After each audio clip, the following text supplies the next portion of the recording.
Effortless ang pagbirit habang ipinamamalas ng estudyanteng ito ang kanyang singing prowess sa audition para sa konsyerto sa palasyo. Gusto ko mag-audition kasi gusto kong ipakita sa buong mundo or dito sa aming lugar na may talent po ako.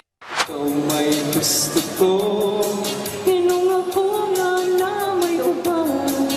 Kinarir naman ang isang ito ang doble kara sa magkabilang pihit, boses lalaki at babae ang kaya ng estudyanteng ito. Nakala ko kumakanta lang ako sa CR namin. I'm starting to go for that talent na doble kara po. Tila nag-on-the-job training naman ang batang ito na toka siyang maging technical crew sa simulation speech ng isang pangulo na hatid ng Radio Television Malacanang o RTVM. It was a thrilling experience for me.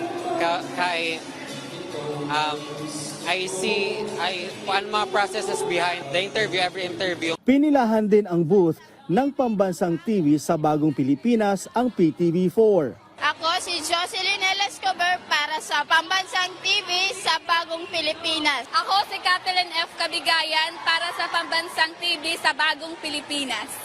Para kay John Ricardo, kahit engineering ang kinuha niyang kurso sa EBSU, muling nanumbalik ang isa sa kanyang childhood dream na maging isang TV reporter. Before, gusto ko maging artista. Sabi ko, gusto ko maging artista, wala akong itsura. Di gagamitin ko na lang yung skills ko.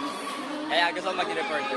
Ilan lang yan sa mga aktibidad sa bawat booth ng communication agencies ng Presidential Communication Office o PCO, kasama ang Philippine Information Agency, Philippine News Agency, Radyo Pilipinas at Bureau of Communication Service na nakiisa sa 2 araw na campus caravan nito sa Eastern Visayas State University, isa sa mga universidad ng Tacloban City, Leyte. Ito ay bahagi ng Media at Information Literacy Campaign ng PCO na layong maturuan ang mga estudyante kung paano i-verify ang mga balita na nakukuha sa social media upang maiwasan ang paglaganap ng fake news, misinformation at disinformation sa bansa. Noel Talakay para sa Pambansang TV sa Bagong Pilipinas.